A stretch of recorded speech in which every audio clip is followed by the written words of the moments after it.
নমস্কার বন্ধুরা, শুভ টক্স শোতে স্বাগতম। গতকাল একটি খবর এসেছে, আমেরিকা ভারতীয় নৌসেনাকে একসাথে রেড সিতে কাজ করার জন্য রিকোয়েস্ট করেছে। আপনারা আর্টিকেলে দেখতে পাচ্ছেন, USS invite India to joint naval collaboration to Red Sea. পুরো ঘটনাটি হলো, ইয়েমেনের হুতি বিদ্রোহীরা ছোট ছোট বোর্ড নিয়ে রেড সিতে আসা কার্গো শিপগুলিকে আক্রমণ করছে। আমেরিকা এই রেড সিকে সুরক্ষিত করার জন্য একটি সংগঠন তৈরি করেছিল। সেই সংগঠনে ছিল America, France, Spain, UK, Canada, Japan. ইয়েমেনের হুতি বিদ্রোহীরা যেভাবে আক্রমণ করছে সেটা দেখে আমেরিকা সংগঠনের দেশগুলিকে তাদের নৌসেনার রেড সিতে পাঠানোর জন্য বলে। কোনো দেশই তাদের নৌসেনা পাঠাতে রাজি নয়।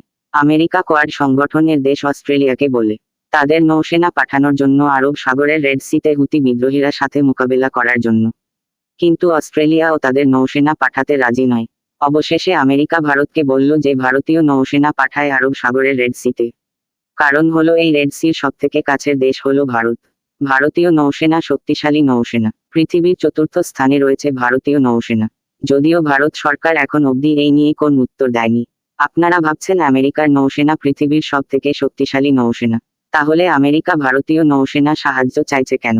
আমেরিকা শুধু আরব সাগরের রেড সিতে সুরক্ষা করে না, পৃথিবীর বিভিন্ন স্থানে আমেরিকার নৌসেনা ঘুরে বেড়ায়। জাপানকে নর্থ কোরিয়া থেকে সুরক্ষার জন্য ওখানে আমেরিকা তাদের জঙ্গি জাহাজ নির্মাণ করে রেখেছে। তাইওয়ানকে চীনের হাত থেকে বাঁচাতে জঙ্গি জাহাজ নির্মাণ করে রেখেছে হিন্দ মহাসাগরের। রাশিয়া ও ইউক্রেন যুদ্ধতেও আমেরিকা তাদের জঙ্গি জাহাজ রেডি করে রেখেছে। কারণ রাশিয়া যদি কোন ন্যাটো দেশের উপর আক্রমণ করে, তাহলে আমেরিকার দায়িত্ব যে ন্যাটো দেশগুলিকে সুরক্ষিত করা। এছাড়াও আমেরিকা তাদের নিজেদের দেশকেও সুরক্ষিত রাখতে হয়। ইয়েমেনের হুতি বিদ্রোহীরা আক্রমণ করছে সেই সব কার্গো শিপগুলিকে যেইগুলি ইসরায়েলের সাথে যুক্ত। এর মানে বোঝা যাচ্ছে যে ইসরায়েলকে সুরক্ষিত করার জন্যই আমেরিকা ভারতীয় নৌসেনার সাহায্য চাইছে। কিছুদিন আগে আমেরিকা ইয়েমেনের হুতি বিদ্রোহীদের 4টি বোর্ড ও 10 জন হুতি বিদ্রোহীকে রেড সিতে মেরে ফেলেছে। ইয়েমেনের হুতি বিদ্রোহীরা ইসরায়েল হামাস যুদ্ধে তাদের রেড সিতে আক্রমণ অনেক বাড়িয়ে দিয়েছে। ইয়েমেনের হুতি বিদ্রোহীরা বলছে, ইসরায়েল গাজার উপর যেভাবে হামলা করছে ও ফিলিস্তিনে মানুষদের অত্যাচার করছে, সেগুলো আমেরিকা দেখতে পাচ্ছ না।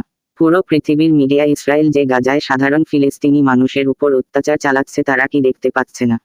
এই কারণের জন্যই হুতি বিদ্রোহীরা ইসরায়েলের সাথে যুক্ত যেকোনো বাণিজ্যিক শিপ তারা আক্রমণ করছে।